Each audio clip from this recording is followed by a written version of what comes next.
Tunisia, Egypt, and Somalia are fighting destabilizing forces in their territories and beyond. And we update you on the state visit to the UK by American President Donald Trump. Hello and welcome to Africa Live. As always, great to have you with us. I'm Richard Nta, live in Nairobi. For those of you joining us across the continent and around the globe, we thank you for joining us. And tonight, I'm alongside my colleague Uche Okoronkwo, who has our business headlines. Uche. Thanks, Richard. And here's a look at what's coming up on Africa Live Biz. South Africa's economy contracts its most in a decade in the first quarter of 2019. And Zambia begins rationing electricity as water levels at the Kariba Dam run low. Of course, all that coming up within the program. But now it's back to you, Richard. Thank you, Uche. We begin with developments in the Sudan. The country's military leaders are now planning for elections within the next 9 months. This comes after Monday's violence where armed security forces stormed a protest camp in the capital Khartoum to a civilian government have broken down, and the Transitional Military Council now says all existing agreements with protest groups have been canceled. The Military Council regrets the events and repercussions of the operation to cleanse Nile Street this morning that went beyond the boundaries of planning and prior commitments. To our nation and our honorable revolutionaries, we know very well that there is nothing more costly than our lives. To our honorable citizens and revolutionaries, the Military Council maintains its promise, ever since its first statement, to hand over power to those wanted by the people. This is why we had the youth protesting with hundreds sacrificed. The Council will not stand in the way of the will of our youth, who deserve to live in a free, democratic nation, where everyone comes together to build it and protect it.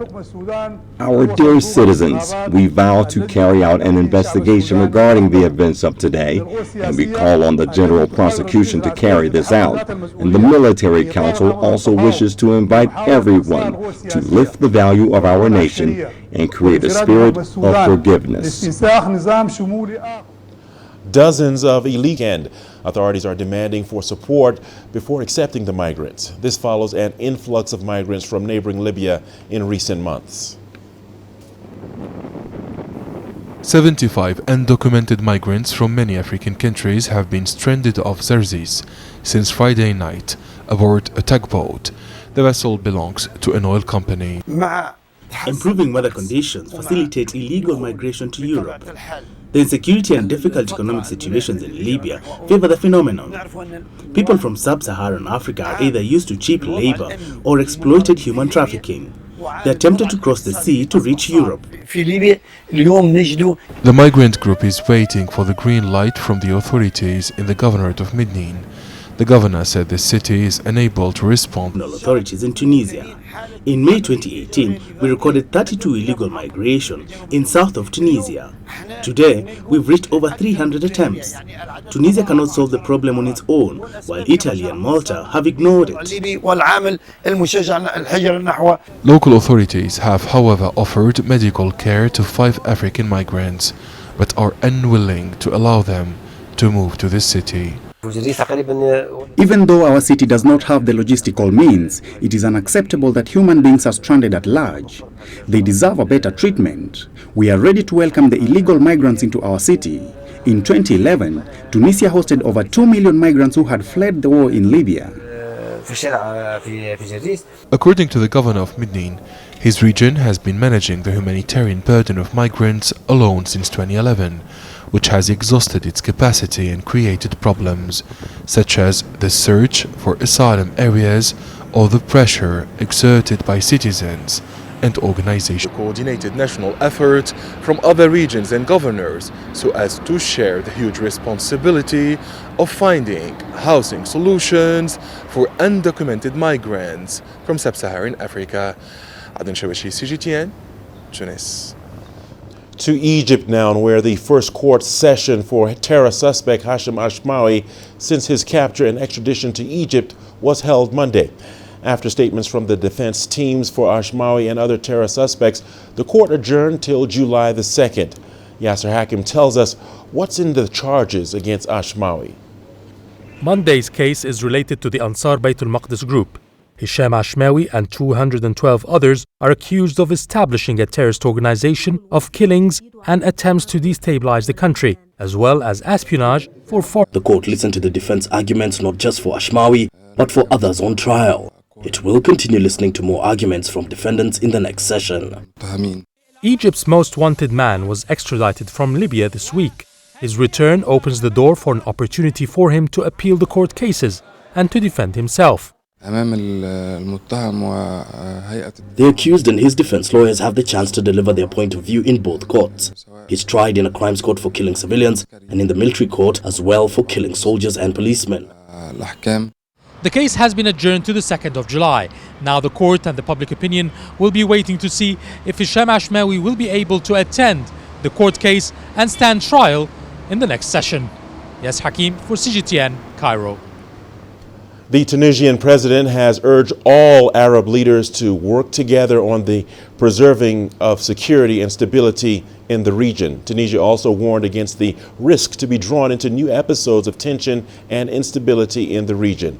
Adnan Shawaushi reports.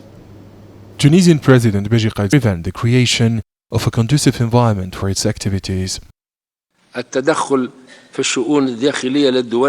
The differences would not justify interference in the state's internal affairs or a behavior likely to undermine the region's stability, increase the level of tension in this region, and threaten international peace and security. The head of state reiterated Tunisia's condemnation and refusal to target the cities and oil plants in Saudi Arabia with ballistic missiles and commercial vessels of the United Arab Emirates. This represents an escalation that jeopardizes the region's security and a threat to the safety of international maritime transport and global trade. Tunisia is keen on preserving the security of the sisterly kingdom of Saudi Arabia and all Arab Gulf countries. Analysts assert that the ongoing Gulf crisis has weakened the Arab League and the Gulf Cooperation Council. The current tension will shift focus from urgent economic and security issues. The worst is yet to come if Arabs don't work together. Tunisian authorities believe that the fragile conditions prevailing in the region require a joint thorough assessment of the challenges, sources and forms of danger, security strategies and economic projects, as well as putting forward the region's shared values which bring their people together in a time of divisiveness. Adnan Shawashi, CGTN, Tunis. On to Somalia now, and the UN Security Council recently voted to extend the mandate of AMISOM, an African Union peacekeeping force. The short-term extension means Somalia must now be ready to take security responsibilities from AMISOM. CGTN's Abdulaziz Billah reports now from Mogadishu. The UN Security Council has extended AMISOM's mandate by 12 more months. AMISOM is a multinational African Union peacekeeping mission comprising of troops drawn from several African countries assisting Somalia battle insurgent groups. The extension means that the troops' strength will be reduced by 1,000, in line with an existing plan to hand over security responsibilities to the Somali government. The force will have slightly over 19,000 armed personnel by end of February next year and also end its reliance on AMISOM forces. This hybrid situation where AMISOM forces are drawing down, it's a welcome, but it has to happen in tandem with local capacity prepared in each area that they are vacating. We must make sure we're not creating a vacuum. Earlier in the year, a UN Security Council directive saw the withdrawal of 1,000 armed personnel from Burundi. Bujumbura is AMISOM's second biggest contributor after Uganda with over 5,000 troops. The pullout by Burundian troops led to security lapses in the Middle Shabelle region, allowing Al-Shabaab to recapture towns and villages seized more than 7 years ago. The government alone, but is in the final stages of establishing a competent force to fill the gap left behind. AMISOM's extension was based on a number of factors, including national elections slated for next year and Al-Shabaab's increasing threat. This is a very unfortunate situation where after so many years, still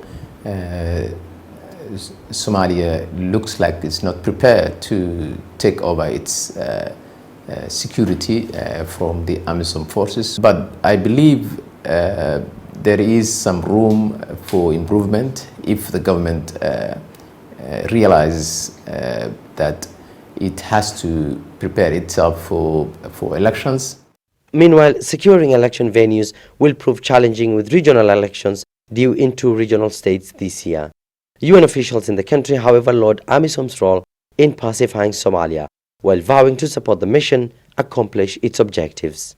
Their courage and determination has enabled the government and people of Somalia to continue with the challenging and import them. Militant group Al-Shabaab continues to pose a security threat here in Somalia despite a major military operation backed by American aerial firepower that has helped turn the tide against Africa's deadliest militant group. Experts say that the next coming months will be crucial for Somalia to prove its readiness to take control of its national security from the African Union force AMISOM.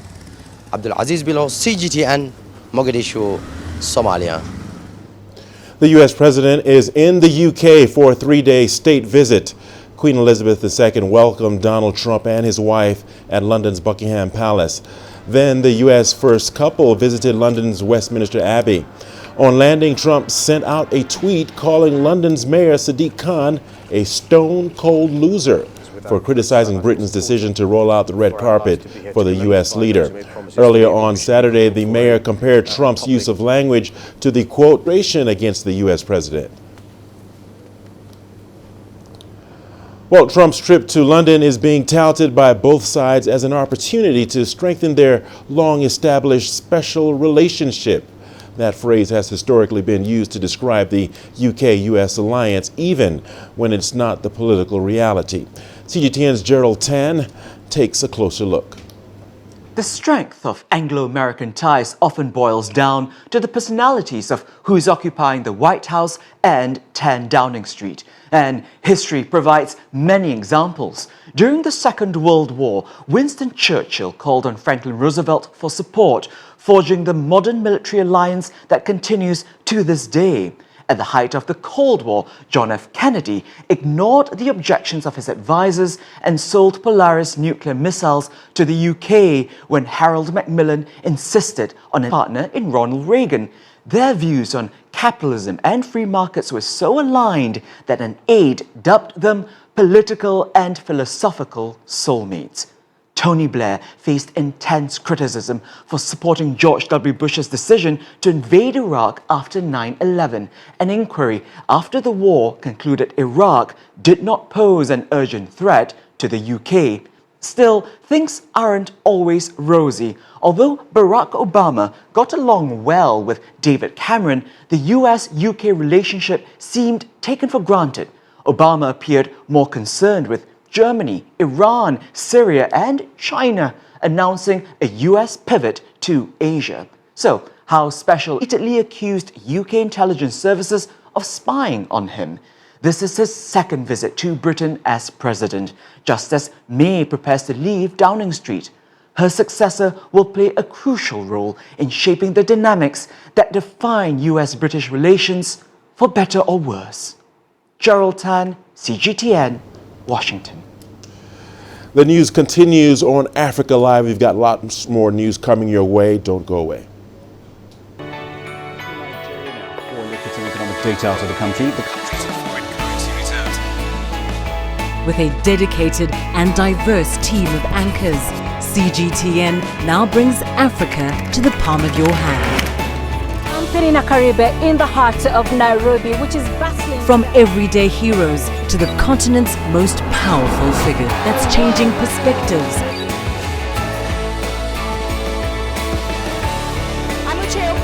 Reporting from Nairobi City Center. News that brings Africa to the world.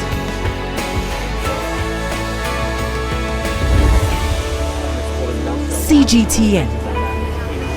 See the difference.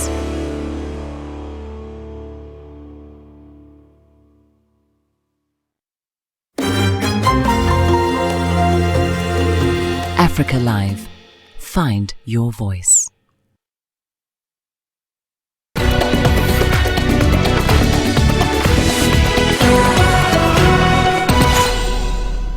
Welcome back. Kenya's President Uhuru Kenyatta has promised to push for more women to occupy positions of power, keep all girls in school, tackle child marriage, and end female genital mutilation. He was speaking at the opening of the world's biggest gender equality conference on Monday. He told delegates attending the Women's Deliver Conference in Vancouver, Canada, that Kenya would make it compulsory for parents to send all children to primary and secondary school to boost opportunities and empower girls to be future leaders. Kenyatta said more women were being appointed to leadership roles in Kenya, but such efforts were sometimes hampered. Opportunity to serve not just in government, but in positions that traditionally were never held by women. We had a woman Minister of Defense. We had a woman in charge of the public service. We had a woman in charge of foreign affairs. A woman in charge of health.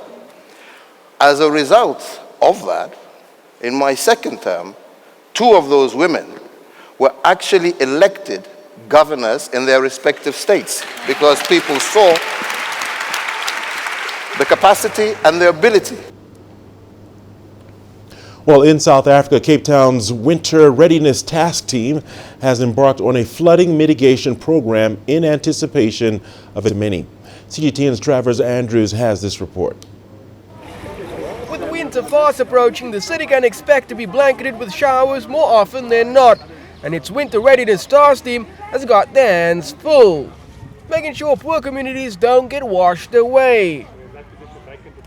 They've been down in the trenches, making sure the increased flow of water doesn't cause any unnecessary harm. In the past, traditionally, we would see many communities affected by periodic flooding, anything from a couple of feet of water to a few inches.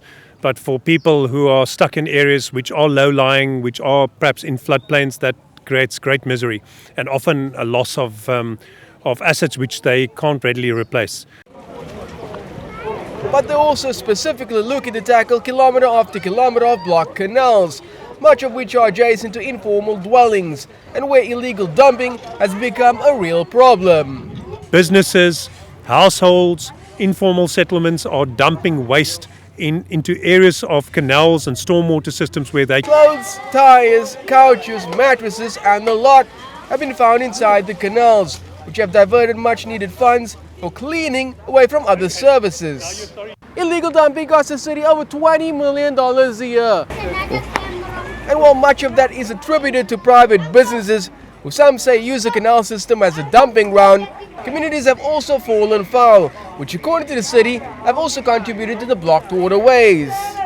In the informal settlement itself, we've got workers working from Monday to Thursday, and then we've got another team working from Friday to Sunday in all the informal settlements, doing door-to-door refuse collection and area cleaning within the informal settlements. So there is a service running in the settlements along the canals, yet people are dumped in the canals. Will open up and much needed rain will fall, even on communities where the idea isn't always as welcomed. Richard Nta, CGTN, Cape Town. Let's go to Somalia now, where many of the country's youth are venturing into fishing. Despite having the longest coastline of mainland Africa, the Somali fishing industry is still lagging behind other nations on the continent. CGTN's Abdulizos Billo has more on the story. Each morning, fishermen in the Somali capital pull in their catch comprising of various types of fish, ready to feed a capital with a population of close to 3 million people. Hundreds of young men have ventured into this industry that has turned out to be a major source of employment, especially in coastal cities, missing hundreds of kilograms ready to be distributed in its stores in Mogadishu and beyond. I purchase around 300 to 400 kilograms of fresh fish for my company every day. We have different outlets not far from the residential areas where locals come and buy fish. Many people prefer goat meat or camel meat, but we are seeing a lot of potential in this industry. However, despite years of investment, mainly from donors, sea folks argue that the fishing industry hasn't improved as compared to neighboring countries. Fishermen argue that lack of right fishing gear has denied them a chance of venturing deep into the seas, resulting in small catch despite enormous risks. The Our capacity is still low and we cannot get a good catch due to lack of proper fishing gear assisting us. For now, private companies remain the main market for city fishermen. Lack of cold storage plants in the city has denied these fishermen a chance to make millions during bumper catches. We earn a living by venturing into the high seas every day. Sometimes we get so much fish but lack proper storage facilities, and this in turn forces us to sell our catch at extremely low prices. Surveys of Somali waters show that there are significant fish stocks off the coast of Somalia. These waters are in fact considered to be some of the richest fishing grounds in the region, but the fishing sector still lags behind for a country with one of the longest coastlines in the African continent. Meanwhile, traders say that demand for seafood during the fasting period of Ramadan and the Eid festivities has gone down, but they hope for around $100, but we are forced to sell for as little as $20. However, in a bid to boost the lucrative industry, Mogadishu has for the first time granted fishing licenses to at least 31 Chinese vessels to exploit tuna and tuna-like species off its coast for a period of 1 year. A move many say will allow Somalia to make huge revenues from its long coastline. Abdulaziz Bilon, CGTN, Mogadishu, Somalia. The Angolan Chinese Women's Federation has been donating supplies to an orphanage in northern Angola. The charitable group is also helping to construct a new girls' dormitory. CGTN's Penina Caribe has the story. El Betel Orphanage is located in the Angolan city of Viana. More than 130 children between the ages 6 to 12 live here. Conditions are cramped and sometimes 2 children. Some children even sleep on these wooden pallets on the ground.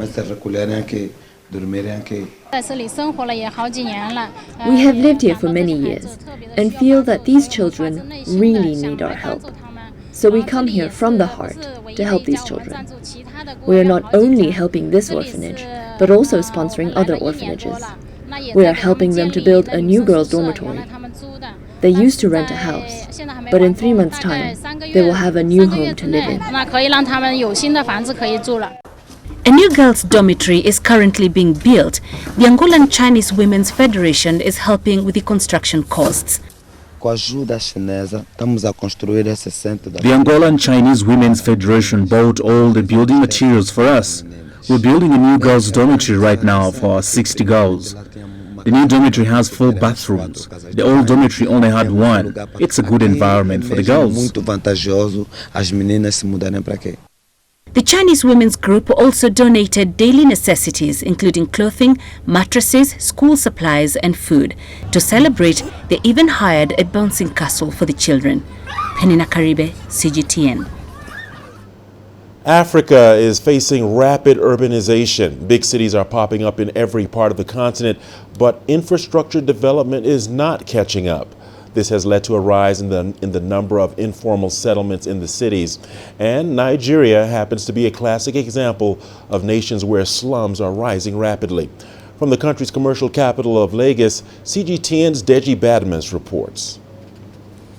With a population of over 21 million and a population density of about 7,000 residents per square kilometer, Lagos is already up by 2,100 when its population is estimated to reach 88.3 million people.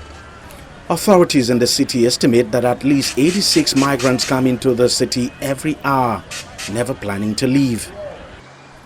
The city is a clear example of the scale of urbanization Africa is having to deal with.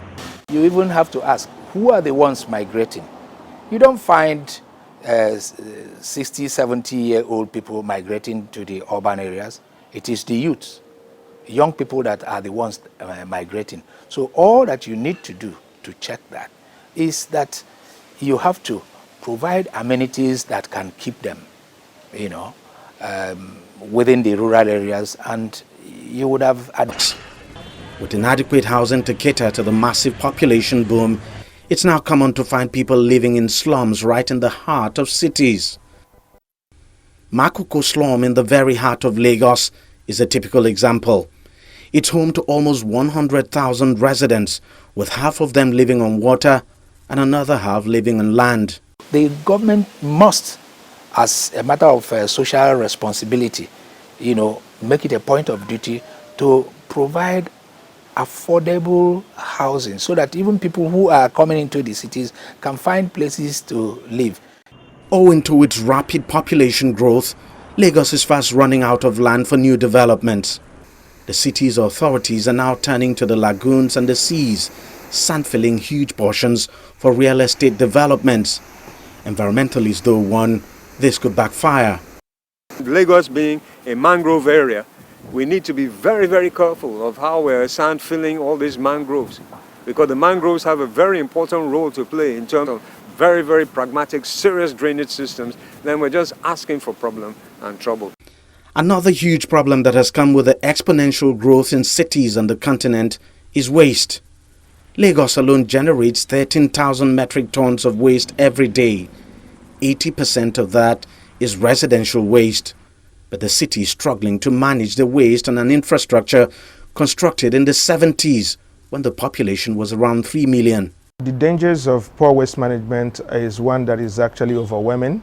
It's actually not an activity that provides a lot of revenue because it's most times difficult to get people to pay their waste bills, and people see the easiest and shortest option is to litter or fly tip their items or even dump them in oceans and dump sites without having to. So it's a huge challenge for government to be able to put in a lot of resources because nothing most times is coming. Conflict in remote areas of countries across the continent is forcing people to gravitate towards cities and towns where they feel they'll be better secured. In Nigeria, for example, cities like Lagos and Abuja and of course other smaller towns and cities have seen massive influx of people from the north of the country, where the Boko Haram insurgency and Headers attacks have displaced millions. It's the same situation across the Sahel region of Africa, where militant jihadis continue to carry out attacks in remote areas of the region. All of this combining to make Africa's urbanization problem a huge challenge. Deji Badmos, CGTN, Lagos, Nigeria. You are watching Africa Live on CGTN. Time now for our business headlines with Uche Okoronkwo. Thank you, Richard. And coming up on Africa Live Biz, South Africa's economy contracts its most in a decade in the first quarter of 2020. Africa is the nexus of enterprise, and global business will tell you why it matters. From the mega investment projects to multi-billion-dollar mergers and acquisitions. Africa today collects, just in terms of revenues from taxes alone, $545 billion a year. If you take 10% of that and you devote it to the energy sector, problem solved. All this on Global Business, weekdays at this time on CGTN.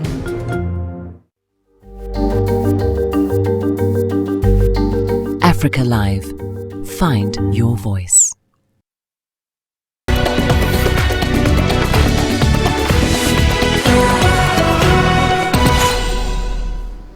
Let's start off in South Africa. The country's economy declined 3.2% in the first quarter of this year, and that's compared to the last quarter of 2018. Now, year on year, the country recorded zero growth compared to forecasts of 0.7%. Statistician General Risenga Maluli come as a shock to President Cyril Ramaphosa, who of course has pledged to revive growth and attract foreign investment into the country. Now, South Africa is projected to grow by 1% this year compared to 0.8% last year. And over to Zambia now. The country has started rationing electricity to businesses that are not involved in the mining sector. It has begun rationing power on Saturday to address a daily electricity deficit of about 273 megawatts. Now, the move is expected to hurt industrial production and commercial services. ZESCO spokesman Henry Kapata says that all customers shall be subjected to power cuts for 4 hours daily, but the power utility has agreements with mining companies.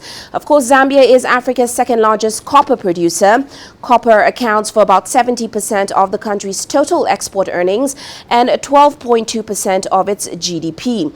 Mining industry sources told Reuters that electricity rationing had not affected the sector just yet, but was likely to if the situation worsened. And the Egyptian government is resuming its privatization plan. It has just announced it will has come as a surprise to many experts here, as the government has previously postponed any privatization steps until the third or fourth quarter of 2019. However, the government says it plans to sell about 20% of state-owned Abu Qir fertilizers in the stock market. The deal could bring in about $500 million to the government. This IPO should revitalize the Egyptian stock exchange, which has seen a sharp drop during the month of Ramadan. It will also support the market during the usually slow summer. The sale will not go ahead until it's approved by the state-affiliated companies that own Abu Qir fertilizers. The privatization program has started in April with the sale of a 4.5% stake in Eastern Tobacco. The government announced it will resume privatization by the end of the year. Experts say if the Abu Qir fertilizer sales is a success, it will open the appetite of the government to release more companies in the market earlier than anticipated. Yes, Hakim for CGTN, Cairo. Meanwhile, the global gaming industry increase in broadband are now hoping to become major players in the global arena. Here's CGTN's Terry Wangari with more. An increasing number of Kenyans have decided to hone their gaming skills with an aim to build a professional career. Gaming is one of the world's favorite forms of entertainment and has even grown to become a spectator sport. At a nightclub in Nairobi, players recently had a chance to battle it out in the Kenya National League of the Africa eSports Championships. eSports is the competitive side of electronic gaming, with multiple players battling against each other, usually in teams, often in matches that are streamed live to thousands of young fans. Watching other people play... If you look at countries like those in the West and in Asia, eSports has become a full-time occupation where you have dedicated athletes who compete in games. So I can list some of them off, like League of Legends has a dedicated league, Overwatch in multiple continents, whereby the players are paid a stipend and they also earn money from endorsements that they receive from sponsors and corporate investors. And this has now changed the landscape of the sport, where people are taking it now more seriously, like an actual sport. Kenya is gearing up to host the inaugural Africa eSports Championship later this year. The event is hoping to highlight Kenya as a potential market for investment in gaming. For Kenya to host the inaugural championship is very exciting for us. I think it's a big statement to how Kenya incubations and hubs, and innovation. Sylvia Wahome, also known as Queen Arrow in gaming circles, is Kenya's first female professional gamer and is currently signed up with a US-based eSports Exit Wounds team. She is among many Kenyan youth who will take part in East Africa's first gaming tournament. I see myself becoming one of the most recognized eSports athletes, and not just because of my gender, because of my skill. Because I'm taking the slow and gradual steps to improving my gameplay. Well, yes, with the growth of the industry, especially at the numbers that the industry is growing in the international market, I believe that esports will be a career option very soon in Kenya. Several African countries are well positioned to benefit from gaming because of their youthful population and broadband access. Of talented players already. And so as the sessions grow, as the competitions expand, we feel that we're going to capture quite a number of talented players that will enable Kenya to compete against the best in the world. Esports already boasts an estimated 250 million players worldwide in a growing market worth about $1 billion. Revenues are expected to hit $1.1 billion in 2019, up 27% since last year. The International Olympic Committee recognized esports in 2017 as a sports activity, but the IOC maintains that the structure of esports and its focus on commercialization currently hampers immediate hopes of inclusion in the games. Regardless, the gaming industry is booming in Africa, and with its current growth rate, the gaming industry is well on its way to being included in the global gaming scene. Terry Wangari, CGTN. Now, South Africa is still grappling with serious problems of crime and armed systems, which provide vulnerable communities terrorized by crime with low-cost and innovative security solutions. Here's CGTN's Julie Shire with the details. Mechatronics engineer Nta created an affordable security device after his aunt was robbed in her township home. Jonga, which means to watch, is a simple alarm system which alerts friends or family if someone is in danger. It's a wireless battery-powered motion sensor that you install inside the house, and then it connects to our Jonga app. Whoever you have in your local community who can respond to you in your time of need, you add those onto the app, and then they get the notification as soon as you're in trouble, and then they become the early response system that you so desperately need. Crime in townships is a lot worse than in affluent suburbs. As you can see, there is very little protection around these homes. But this device could which enable them to respond on time, whereas in the township that's not the case. Jonga has been tested in Kalicha Township in Cape Town and will soon be rolled out nationally. Ngiba is also eyeing other African and emerging markets. We've seen a lot of interest in Kenya. We've gotten a lot of interest in Nigeria as well. You know, these are all markets that have a strong sense of community, but there's also an increase in the crime and just home burglaries. So that makes for a really great market for us. South Africa spends around $7 billion on police services every year, but it does not deter criminals. It's hoped crime will start to drop by strengthening communities. Julie Shire, CGTN, Johannesburg, South Africa. Well, that's all for now on Africa Live Biz, but coming up on Global Business Africa, South Africa saw its sharpest economic contraction in a decade in the first quarter of this year. We'll stay with that story and suddenly delve further into what it means for the country. Of course, all that coming up top of the hour. For now, back to Richard. Thank you, Uche. This is Africa Live on CGTN. We've got a lot more amazing and wonderful, and the lessons memorable and effective.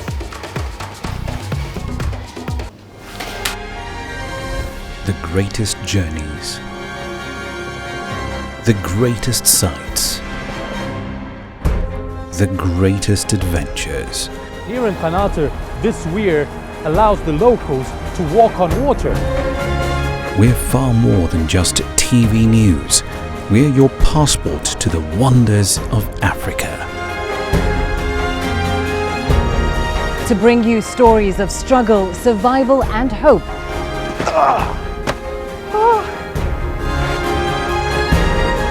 So let's explore.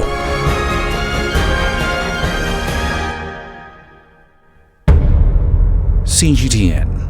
See the difference.